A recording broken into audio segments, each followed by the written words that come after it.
So this year, Erev Pesach Chal Liyos b'Shabbos. This is something that doesn't happen very often. Last time it was Tafshin Samaches 13 years ago. And before that it was 16 years ago. And so many people, individuals, and Rabbanim turn to me. What are my psukim? What are my opinions, my rulings, the various questions that arise? Erev Pesach Chal Liyos b'Shabbos. So this week, instead of talking about Lamdas and Pilpul, we will focus more on the halachic aspects of Erev Pesach Shechal Liyos b'Shabbos. So the nature of today's show will be somewhat different than it is usually. So we will go in chronological order, starting Erev Shabbos and then Shabbos until we actually achieve and arrive to Chag HaMatzos. The first question is Tanis B'Chorim. So we all know about Tanis B'Chorim, a B'Chorim Esanim, and this is a halacha that goes all the way back to the Rishonim and to Divrei Chazal. You can't fast Erev Pesach when it's Shabbos. Shabbos is a mitzvah voinik Shabbos, Koit Shabbos, Sholosh Shudas. What do? So in Siman Tofayim Beis and Shechanoch Siv Beis, there are two different opinions. The Maril and the Tumas Hadeshen, the two great fathers of Menogei Ashkenaz, they both say Tanis B'Chorim is Thursday. Sefer HaOgur says, Erev Pesach Shechal Liyos b'Shabbos, there is no Tanis B'Chorim. So Tanis B'Chorim is not a real Tanis Tkonos Neviim or Divrei Soifrim. It is more of a minhag, and therefore ein mukdam ve'ein meuchar. If Erev Pesach and Shabbos, there is no Tanis B'Chorim. But in Shulchan Aruch we learn, no, it is Thursday. The Meirian Sefer Mogai Novos. Mogai Novos is a fascinating Sefer of the Meiri, and he comes to defend Minhogei Avos. Minhogei Gedolei Tzorfas. Mogai Novos Semachov Gimel, the Meiri says, Erev Pesach Chal Liyos b'Shabbos, we fast Friday. Friday is closer to Erev Pesach than Thursday. So why does the Maril say Thursday? Because Friday is also always a problematic fast. Do we fast into Shabbos, or we break the fast before Shabbos, and therefore, according to Tumas Hadeshen Maril, Thursday, Meiri, Friday, Sefer HaOgar, nothing. We don't fast anyway. What we do is we make a siyum, and I say, Sofek siyum lo chumra, make one siyum Thursday, another siyum Friday, Yirbu siyumim bi Yisrael. But Miyikra Din, it's Thursday and not Friday, even though the Meiri's opinion is we have it on Friday. In the new Sefer Minchas Osher on Corona, I gave a psak that one could participate in a siyum through Zoom or other technological means, even on the phone. And he could be yoitze a siyum. But that is shas adchak. I said that a year ago. This year, the restrictions are somewhat less, more lenient, especially in the United States. I think this year we could already be mishtata physically in a siyum. Keep your distance, wear your mask, but there no longer is a need to connect with Zoom or through the telephone. And the normal fashion of participating in a siyum is being there, seeing, feeling, hearing, and then you don't need to fast. Biur Chometz. That is Siman Tov Mem Daled Siv Beis. Mevaran Chometz Erev Shabbos. Erev Shabbos Ad Chatzois. That's in the Shulchan Aruch. Mishnah Berurah says, no, it doesn't mean Ad Chatzois, it means Tchilas Shor Shishis, because Shor is the Rabbanon. Minatoir, it's only from Chatzois and on that Chometz is also Bachil, also Banoah, but the Chachomim added on another hour, and that's Exeda, that's Arachokah. So why does the Shulchan Aruch say Ad Chatzois? Mishnah Berurah it means Tchilas Shor Shishis. But the Marsham learns the Shulchan Aruch as is. After all, it's a state Ad Chatzois. So the Marsham says, when Erev Pesach is Chal b'Shabbos, there is no shores that are bottom because it's Exeda l'Exeda. It's Exeda l'Exeda. Shor Shishis is only midrabanan. Chachamim were afraid people might confuse Shor Shishis and Shor Shvi'is. An hour before Chatzois, they might mistakenly think it's too early, it's already Chatzois. So that is why Chachamim were marchik and they said, Shoshishis is also. But when it's not even Erev Pesach, it's the day before Erev Pesach, it's a Gzeira L'Gzeira. But the Mishnah Berurah says, normal time, and that is our minig. We don't change anything. And Bir Chometz this year is the same time as any other year, and the poskim say, we are afraid that people might confuse. And next year they might remember, just a minute, last year we did Bir Chometz afternoon, so maybe we could do the same this year. No. And they won't be aware, they'll forget that last year was Erev Pesach Shchalias B'Shabbos. So Friday wasn't even Erev Pesach. Chometz was mutar ba'achila, mutar ba'anoah. And that is why our minig is Bir Chometz early in the morning, like any other year. How about Mechiras Chometz? And this is a question which is more relevant to Rabbonim than to the layman, because people sign to give a harshot to the Rav many days before Pesach. Some Achronim maintain Rabbanim's reason Bir Chometz is upon every individual. And dealing with individuals, some of them might be great scholars. Some of them might not be aware, and next year they will remember last year we burned the Chometz in the afternoon. Maybe we can do the same this year. But Rabbonim should know better. And Rabbonim know that this is Erev Pesach Shechalias B'Shabbos, it's different. So the Divrei Malki al Chelek Dalet Simachov Dalet says, you could sell the Chometz Friday afternoon. But most other Achronim say no. Kedin Bir Chometz, Kach Gam Mechiras Chometz. We should change nothing in what we do and when we do.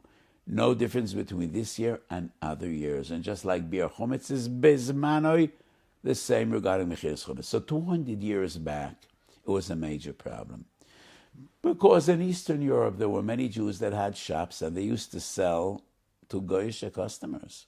They lived together in the 1,000 little towns in Hungary, in Poland, in Galicia, in Romania, and in all the little Jewish communities in Eastern Europe.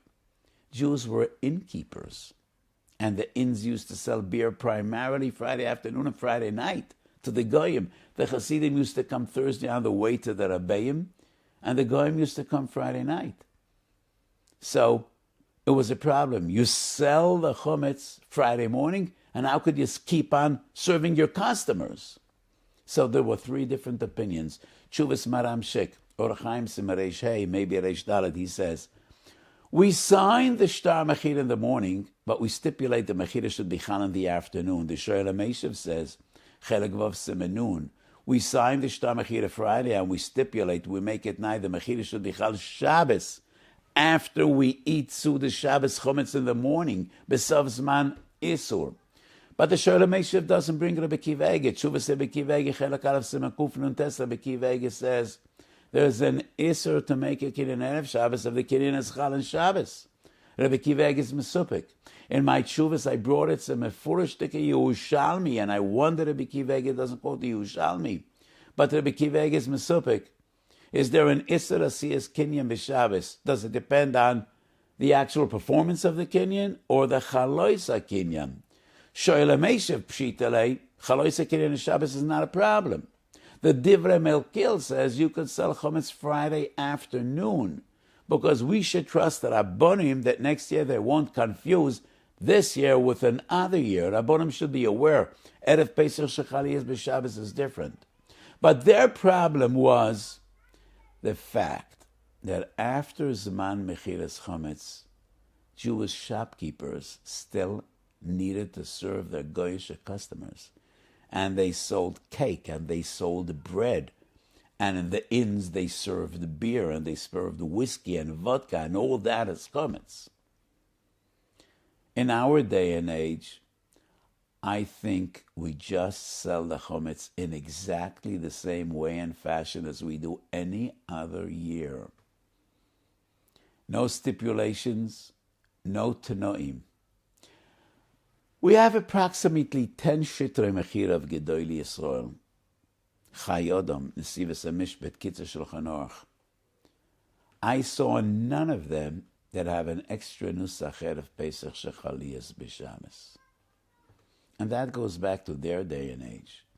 As I explained, we do find a discussion in the Achronim. But in our days, what's the problem? There is no problem of Gezel Akem if we take a little bit of the Goy's Chometz. There is something I need to explain, and not everybody understands this. On one hand, Mechiras Chometz is a totally valid Mechira. And many people ask, what? Does the Goy want to eat the Chometz? Doesn't want to eat the Chometz. To the Goy, it's the best investment he could ever imagine. Do you know of any other investment in which you invest money and you make 100 or 200% profit in 1 week without any risk? So the Goy pays 200 shekel or $100 to buy the Chometz. And he knows in advance that in a week's time, after 8 days, he comes back and we're going to buy back the Chometz. And we're going to pay him for his $100, $200 or $300 or $400. And he's making 100, 200, 300% profit in a week. That's not a bad investment. So he has no intention of eating the Chometz. When you invest in real estate in Hong Kong, in Japan, in who knows where, in Saskatchewan, do you intend to live in that house? No. It's an investment. You buy and you hope to sell with a profit. So would you care exactly what is the view from the living room window? Or exactly where the windows are situated, how many rooms are in the apartment? You couldn't care less. This is an investment. You're buying to sell. That's the same with a Goy. He doesn't care if you'll take out a piece of Chometz. Why would he care?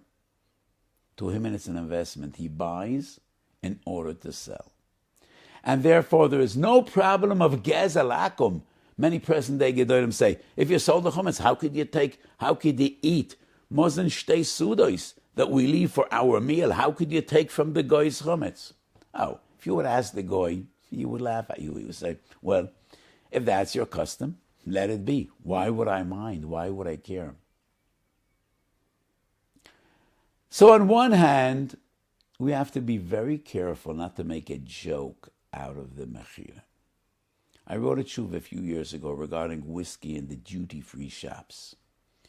So in Israel, all the shops sell Chometz. But then, the duty-free shops are open Chol HaMoed. And if people buy whiskey, then what type of a mechira is this? You sold everything you have in the shop to a guy. But you're selling as you do all the other days of the year. If it isn't yours, how could you pocket the money? The whiskey isn't yours. You sold it to a guy. So how could you sell it to others and take that money for the store, for your business? I don't think the problem is Gezel Akem. The problem is turning the Mechira into a chukah v'itlula, into a joke. And therefore I paskin, if that is the reality, if that is the case, that these duty-free shops continue to sell whatever they have, their products, to customers on Chol HaMoed, that would invalidate the Mechira. So I don't know what the situation is today. Now everything, duty-frees are locked down in the entire world anyway, but I'm not talking in normal years. But Erev Pesach Shechali is b'Shabbos, that happens once in 13 years, and all we're taking is a Kazayas Chometz for Sudas Leil Shabbos and a Kazayas Chometz in the morning. That does not invalidate the Mechira, and therefore, I make no change in the Shtar Mechira. When I sell the Chometz to my guy, I do tell him, just a Baal Peh. I tell him, I want you to know that we're going to take some of the Chometz Friday night and Shabbos in the morning, and that is Lefnei Meshuras Adin. Even that is not really necessarily from the halachic point of view. So Bia Chometz Bezmanoi, Mechiras Chometz Bezmanoi, and it's a normal Mechira, and Tanas B'chodim, I already explained. So the next problem we have is, how do we eat Shalosh Seudos? So on Pesachim Daf Yud Gimel we learn Meshayer Mozon Shtei Seudos. Why Shtei Seudos? You need to eat bread Leil Shabbos. you need to eat bread in the morning. How about Seudah Shlishis? So once again, we come back to Shulchan Aruch, Tov Mem Dalet. Shulchan Aruch says we eat matzah shira. The Ramos says Minig Ashkenaz is not to eat matzah shira, neither Pesach nor Erev Pesach. And therefore, you yoytze shalashu this Shabbos afternoon with bosav edogam or peres. Reish Tzadik Aleph. There are 3 or 4 different opinions in the Shulchan Aruch. Some Rishonim maintain, just like Seudah number 1 and Seudah number 2, you need to eat pas, you need to eat bread, shalashu this as well. Others say, shalashu this you yoytze with mezonos. Others say wine. Others say even bosav edogam or peres. B'shas atchak. We rely on the opinion that you could be yoytze shalashudas with wine and peres. Mishnah Brura Tov Mem Dalet says bosav edogam would be preferable, and I definitely agree because bosav edogam has more semblance, it's more like a suda than fruit or nuts. So why is this the better option? Because Seudah Shlishis, according to most of the poskim, you cannot be yoytze in the morning. It needs to be la'achar chatzos, b'shas mincha. But the Mishnah Brura does bring another option, and that is splitting the Seudah in the morning in 2. And many do that. They wash, eat fish, bench, take a break, wash again, eat meat, eat chont, whatever it is. I think option number 1 is the preferable option for a few reasons. Roiva Poiskim, including the Shulchan Aruch, say this man of shalashudas is only Shabbos afternoon, you're not yoytze in the morning. When you split the Seudah in the morning, there also was somewhat of a problem of a brocha she'einet tzricha. However, the Magen Avraham already quotes in Reish Tzadik Aleph the Rosh. The Rosh says, no, that is, I am noyeg keminig rabboisai, Erev Pesach shechaliyas b'Shabbos, we split the Seudah to be yoytze shalashudas. But it definitely seems to be a brocha she'einet tzricha. Chazon Ish, Igrois Chazon Ish, not in Chazon Ish, but in the Igrois. Chelek Aleph Semakuf Peiches, the Chazon Ish says, one should wait approximately a half hour between Seudah number 1 and Seudah number 2. Half hour to wait would put us in a lot of pressure because we don't have that much time. And as it's all 10 past 10 in the morning, this coming Shabbos, is Sov Zman Achilas Chometz. Even if you daven with the nates, it doesn't give you that much time, especially big families, when you have kids around the table. So you're going to wash and eat fish, and then take a break a half hour and come back again. That'll put you into a lot of pressure. Do you necessarily need a half hour? I don't think so. I think it's just a chumer l'ravcha de milsa. Darke Chaim v'sholem is the minhagam of the minchas aloza, the munkat sharov. And his minhag was kereva shah, approximately 15 minutes. The Mishnah Brura says, shahus mu'etes, some time, a little time. He doesn't specify. The Mishnah Brura definitely doesn't seem to be a half hour or 15 minutes. The most important source is the Chemed Moshe, one of the Choshev Achronim, and he says, Kedei hiluch daladamis. How long does it take to walk daladamis? Second, 2 seconds, 2.5 seconds, I didn't measure. For an old man, it would take 2 seconds, 2.5, 3 seconds, and the Chemed Moshe says daladamis. So this is somewhat confusing, and it seems to be somewhat of a brocha she'einet tzricha, but the bigger problem is, do we have enough time to do that? And therefore, I think the better option is don't split the Seudah. Shabbos afternoon, Peres, Yayin, Bosav Adogam, you could be Yoitze Bishofi.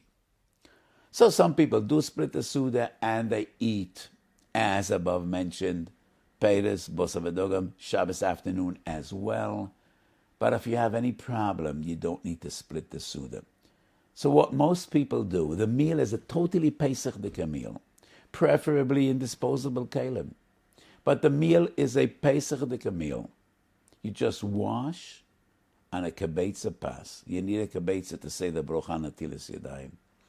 So many people wash and they eat bread on the porch or in the backyard. Preferable if you could see the table where you're going to continue the meal. And then they dispose of the chametz. Either throw it away in a public trash can, not in a private one. You could flush it down the toilet. I don't think it's quite past to flush it down the toilet. But if there's no other way, you could do that as well. But you could just throw it away in a public trash bin, and that is considered biur. That's considered hefker, and you have no problem. And then Shabbos in the morning, before Sav Zman, Achiles Chometz, you say Bitul Chometz. Bitul Chometz is not Friday, that is Shabbos. Shabbos in the morning, as you finished eating the last kazayas, you say the nusach of Bitul Chometz. One of the big problems, I don't think it's a problem, but more of a halachic discussion is, if we eat a kazayas pas, and then we're so careful, there should be no bread on the table, and we even destroy and dispose of the bread before we actually eat the meal. Is the pas poiter all the other macholim? In Kuf Ayin Zayin Siv Beis Shechanoch, we learn a halacha that if people took the pas off the table and they were mesiach das from pas, tzorech levorech al kol shara macholim lifneihem ula achareihem. And the Shechanoch writes, this halacha is not really relevant today because our minig is not to be mesiach das min pas. Minhogei seuda in days of yore was so different than what we know today. And sometimes their minig was, they ate bread, and then they took the bread off the table, and they had no intention of touching bread, and they went on to other dishes, to other foodstuffs. And the Shulchan says, in that case, tzorech levorach ala macholim, and the pas is not poiter. Is there any greater hesach hadas min hapas than Erev Pesach shechaliyas b'Shabbos? We don't want to see bread. We don't want to smell bread. We want nothing to do. We don't even want a crumb in our house. We threw it down the toilet. We flushed it away. Is there any greater hesach hadas? So do we need to say a brocha on all the other macholim? I say no. And my explanation is this. The reasoning, the rationale of that halacha is, if they no longer eat bread, that means they finished the main part of the meal. Ikar ha'seuda bo'im hapas. And if they decided there will be no more bread, all the other dishes are like kinuach seuda. That is my understanding of the Bialocha Kufayin Zayin and the Chazon Ish Or Chaim Simachov Zayin. So that is when they took the bread off the table just because they really finished the main course. But in our case, they didn't even start the Seuda. So how could we say it's no longer Ikara Seuda? They just ate a kazayas pas and then they threw it away. How could we say, from now on it's Kinuach Suda? The entire Suda is Kinuach Suda. The entire Suda is dessert. That's ridiculous. So this is a technical hesach hadas. It doesn't prove that we finished the ikasuda. We didn't even start the ikasuda. And therefore, pas poteres is a seuda. To me, this svara is so poshet and so fundamental. But some might think it's a big chiddush, and therefore I always prefer finding sources. Toises Rabbi Yehuda HaChosid, which is a sefer our forefathers weren't aware of. Our generation was zeicher to the sefer. Toises Rabbi Yehuda HaChosid brochas memem aleph. He asks a fascinating question. He doesn't speak about that of Pesach Shechaniyas b'Shabbos, but Leila Seder. So Hillel hoyu koirech Pesach matzav amorav yochla biyachad, and that is what we do by koirech. But according to the Chachamim, we eat matzah lachud, mora lachud, and Pesach lachud. Some Rishonim maintain that is preferable, and Chachamim are choilek on Hillel.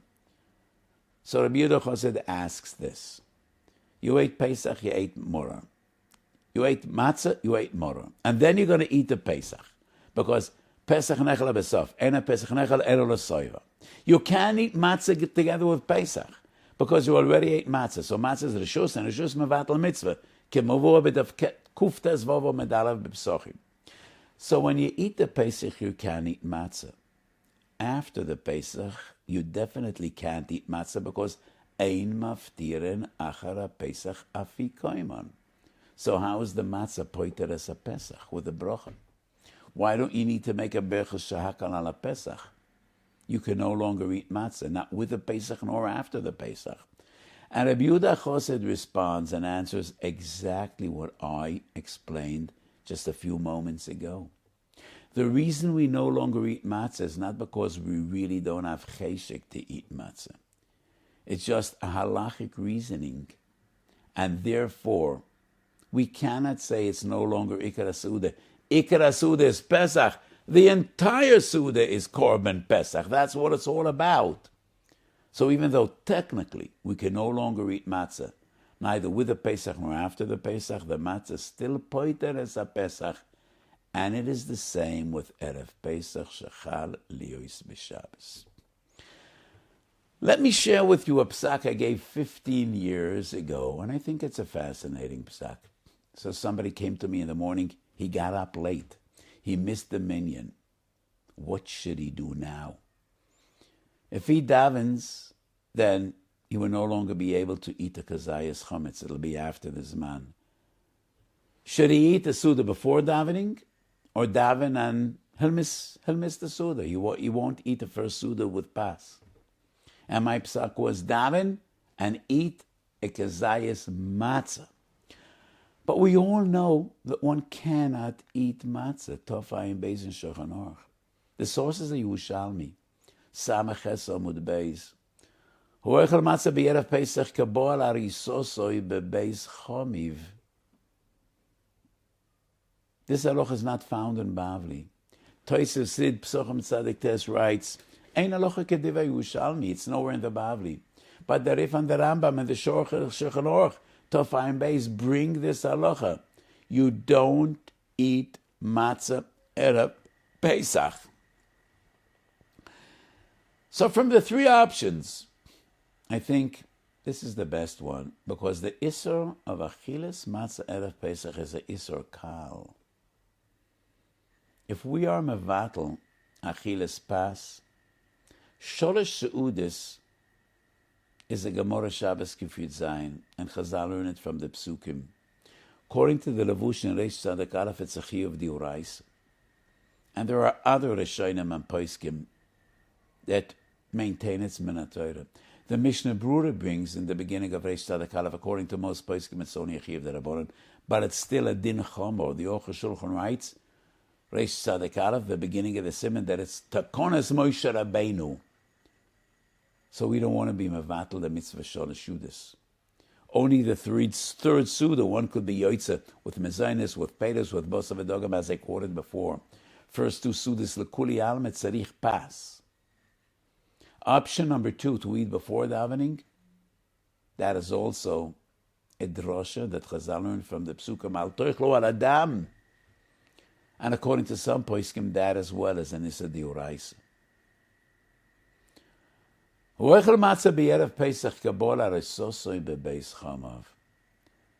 we quote this ma'amar, it sees to be a big issue, like Isurei Bia. Let me explain. It has nothing to do with Bo Arisosoi Bebeis Chamav. Chazal just want to bring that sometimes a mitzvah, if you perform it too early, is an Aveda. Nasias issue is a great mitzvah, but in the proper time. Bo'al harisosa bebeis chomav is an avera. You need to eat matzah achatzei sakechomim. Before the time is an avera. The Ravya, the Meiri, Tshuvas Mariv Alsa Makuf Tzaddik Gimel, write an interesting remez. What is the similarity? What is the common denominator between Bo'al harisosa bebeis chomav and oichel matzah b'Erev Pesach? There are Sheva Birchos Nisuin that you need to say before husband and wife come together. That's the Sheva Brochos that we say under the chuppah, once again by Berchos Hamazon. There are 7 brochos before eating matzah. 3 brochos in Kiddush. Berchos Hagef and Kiddush Shechiyanu. Boire Priodomo ala Karpas is number 4. Netilis Yadayim number 5. Hamoitzi and Alachilas Matzah 6 and 7. Those are the Sheva Bruchas before eating matzah. Sheva Bruchas for Chosan Kana, Sheva Bruchas for matzah. But what is the rationale? What is the Sisar all about? The Rambam Perek Vav Chometz Matzah writes there should be a heker.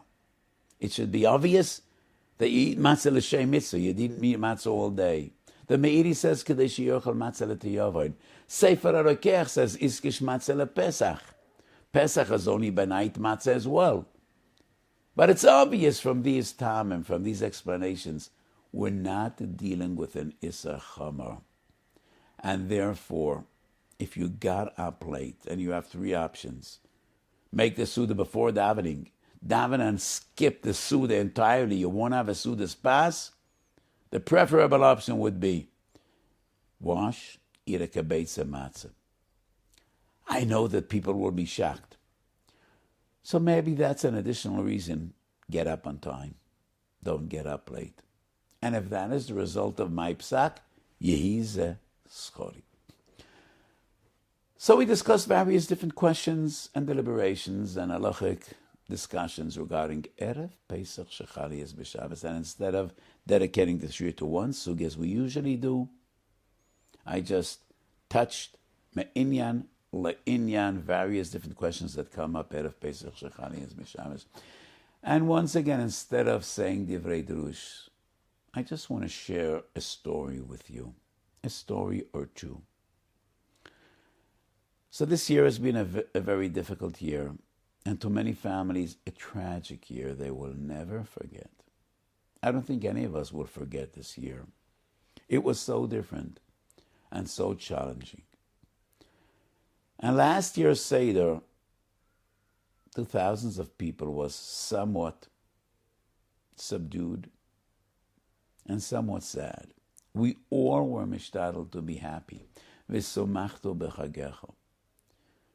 But so many people were alone, first time in their lives.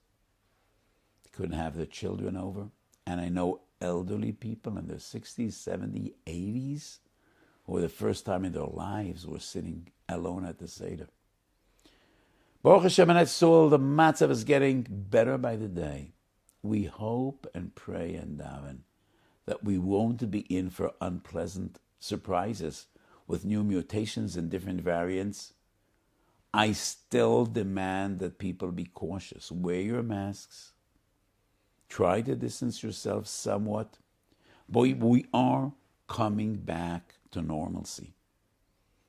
After skipping 2 big droshes, Shabbos Hagadol and Shabbos Shuvah, this past Shabbos, I said a Shabbos Hagadol drosha in my shiur. People were wearing masks. But we are coming back to a certain level of normalcy, but I am aware that in many kehilas in the world, things are not that good. And once again, people will be sitting alone at their Seder table. So let me tell you the story of what I think was the most tragic Seder and maybe the most inspiring Seder I ever heard of. And this is a story I heard of many times from my great father, Zechet Tzaddik Lavrocho, passed away 5 years ago. It was the Leil Seder in Mildorf, 1945, together with the Kloisenberger Rebbe, Moiri V'Rabbi HaTzaddik HaKodesh L'Divrei Yatzav. So my father first met the Rebbe, second day Shavuos, 1944, in Auschwitz-Birkenau. I told that story many times. I would not tell it again today. Almost a year transpired. Pesach Tovshin Hey, 1945, they were in Mildorf, which was a Nazi camp. Suffolk, extermination camp, Suffolk labor camp. It was horrible. 2 months before Pesach, the Rebbe was busy with matzahs and with the Seder. And he was constantly talking, we need to prepare a Seder, and we'll have matzahs b'Yezes Hashem. People thought he's out of his mind. So most of people just laughed. Some were very annoyed. And some of his admirers were troubled. Moshe Lezer Einhorn was a good Jew, and he was in the camp together with my father in the Kleisa Rebbe. And he was angry with the Rebbe, and he had told him, stop being crazy. Matzahs don't fall out of the skies. We won't have matzah. What are you talking about, matzahs? V'hatzadik b'shelo, HaKadosh Baruch Hu won't forsake us. Be'ezras Hashem, I'm confident we'll have matzahs and we'll make a seder. A miracle of miracles. About 3 weeks before Pesach, there was an Allied bombing attack on a train station, a big center, a train hub, close to the camp. And the entire station and some trains were totally destroyed. The Jews were taken out to clean away the debris, the rubble off the tracks, that the Nazi trains should be able to move and bring supplies and bring Chas v'Shalom Jews to extermination camps. And when the Jews came out there, they realized that one of the train cars was full of grain, and tons of grain were everywhere. Every day, when they made their way back to the barracks, they brought a few kernels of grain. It was Mesiras Nefesh. If they would be caught, they would be shot and killed immediately. But they weren't caught. Erev Pesach, they took some rocks, crushed those kernels. Unbelievable. B'Mesiras Nefesh, they had Erev Pesach matzahs. You know what Erev Pesach matzahs mean to Chassidim? And my father, many times, Belela Seder, spoke about that story, and he used to say, this was the size of the matzahs, like a little pancake. Because where did they do those matzahs? On bricks. So the matzahs needed to be very small. They made about 20 or 25 matzahs. Comes Leila Seder, after a horrible day, like every other day, working 12 hours. They came back to the camp. Out of the hundreds of people in the barracks, about 1 million sat around the Kloisa Rebbe. One person was standing next to the door, just as a lookout, if any guard is going to approach. 10 people, most of them were to be ultimately great Rabbonim, and I know their names, the Nir Batarov and the Vishavarov and some others. Many of them were to be Marbitzei Torah ultimately. And they sat around the Kloisa Rebbe, and the Kloisa Rebbe recited the entire Haggadah by heart. And his face was radiant. It glowed with some spiritual light. Loyma almo hadein. And they said Hallel, and they ate matzah. And whenever I tell the story, I say, I doubt those matzahs would get a hechsher from the Eda Charedis. But I have no doubt that the Nachas Ruach, those matzahs caused in all the Olamis Elyonim, Ad Lekisei HaKovod, was unprecedented and unparalleled. That was Mesiras Nefesh for a mitzvah of a tzaddik. And not only one tzaddik. They were all tzaddikim. They all put their life in jeopardy. And I always say, I try to think what went through their minds when they said Hallel. They were probably worse off than Aviseinu b'Mitzrayim. In Mitzrayim, there was no systematic murder and annihilation like there was in Nazi Germany. We find in Midrashim that the Jews complained. Well, their complaints weren't met, but they complained. They spoke up. Nobody complained in the Nazi camps. The only response to your complaint would be a bullet in the head, an instant murder. So what did they think about when they said Hallel, I wonder? I don't know. But they were Dovek and HaKadosh Baruch Hu, and they thanked the HaKadosh Baruch Hu for what? For everything. They thank the Kodesh Baruch Hu that they're Jews and they're the chosen people, believing that the Kodesh Baruch Hu always loves us, even when we hurt. We cannot understand his ways. But I heard from my great Rebbe, the Kloiser Rebbe, he is the Baal HaMaaseh. He lost a wife and 11 children in Auschwitz, and I heard from him of ein Rega v'chishmaharer gewein achrei midosav shel HaKadosh Baruch Hu. I never doubted HaKadosh Baruch Hu's judgment for 1 second. I shuddered when I heard those words, and I shudder every time I think of them. Yes, that was an exception. That was a giant. But those were some Poshet Eden as well. That is Mesiras Nefesh. And let me tell you another story about the Kloiser Rebbe from that very same Pesach. Throughout the summer, throughout the winter, the Kloiser Rebbe was worried about Chometz and Pesach. And he said, I will not touch Achshash Chometz and Pesach.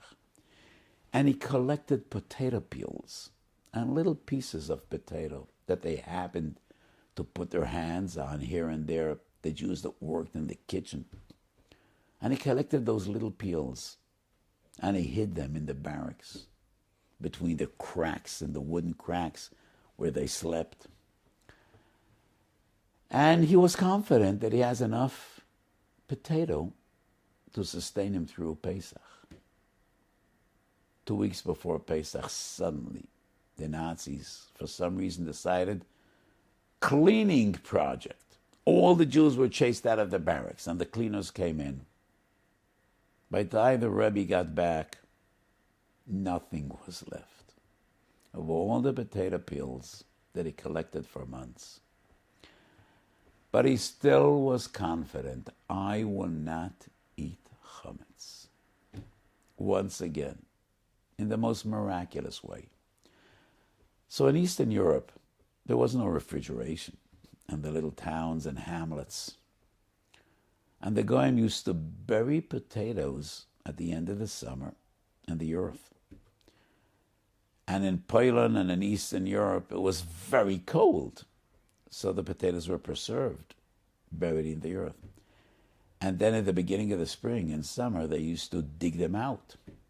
For some reason, the Nazis sent a dispatch of Jews, there were 12 Jews, to some town right next to the camp, to help the Goyim undig those potatoes. And once again, the Rebbe and some of his men managed to smuggle a potato or two in every day.